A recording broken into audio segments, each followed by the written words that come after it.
Атырау өңіріндегі бизнес қауымдастық кәсіпкерлердің ұлттық палатасының құрылуын асыға күтіп жүр. Бұл өнеркәсіп саласының экономикалық кеңістікте еркін құлаш ұруына септігін тигізер еді дейді олар. Жалғыздың үні шықпайтынын ескеріп, бір жеңнен қол шығаруға дайынбыз деген кәсіпкерлердің пікірін тілшілеріміз тыңдап қайтты.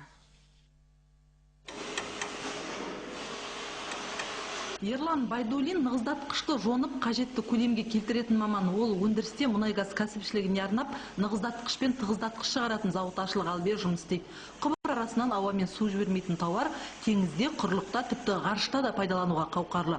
Мұндағы мамандардың 100% жергілікті азаматтар. Олардың қолынан шыққан тауарға ағылшын тілінде Қазақстанда жасалған деген белгі соғылады.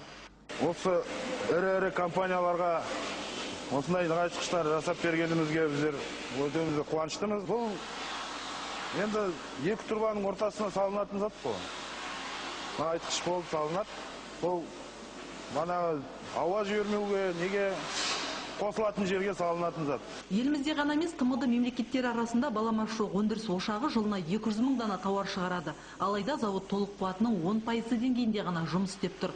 Себебі ірі компаниялар әлде шетелдің тауарын алуға құмар. Тағы бір түйткіл, халықаралық стандартқа сай шикізат тасымалдауда кедендік жеңілдіктер болса дейді кәсіпкер. Осы орайда ұлттық палата экспортпен айналысатын өндіріске қолдау жасайды деген үмітте. Көптеген зауыттар ашылып жатыр. Олардың бәрін басын бір қосып қарайтын палаталар аз. Менің ойымша жоқ та сияқты. Үміт күтетін себебіміз солар арқылы біз өзімізді тағы да жергілікті компанияларға таныта аламыз ба деген ойдамыз. Жергілікті тауарға отандық компаниялардың көңілін аудару техникалық жіптер мен полипропилен қаптар шығаратын кәсіпорын үшін де маңызды. Шетелдік инвестиция арқылы жанданған зауыттың жаңа өндірістік кешен жобасы өткен жылы үдемелі индустриалды жобалар қатарына енді.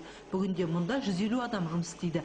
Тағы 600 жаңа жұмыс орны ашылмақ. Ұлттық палата жеке кәсіпкерлерге тек заңнамалық жағынан кеңес беріп қана қоймай, аяқтан тұруына көмектеспек. Бұл үшін олар алғашқы 5 жылда бір тиын да төлемейді. Ал орта және ірі кәсіпкерлердің жарна төлемдері салықтарды төмендету арқылы теңестірілмек. Кәсіпкерлер ертең бара-бара арасынан мысалы 1000 адам болса, бір 20 адам орта кәсіпкер болып шығады.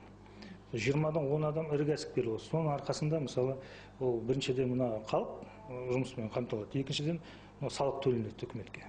Бұрын соңды болмаған ұлттық палата құру ұсынысына атыраулықтар алғашында сенімсіздікпен қараған. Түсіндірме жұмыстары жемісін берді. Бұрын аймақтағы кәсіпкерлер кеңесі маңында 20 шақты ғана компания топтасса, бүгінде олардың қатары 40-тан асты.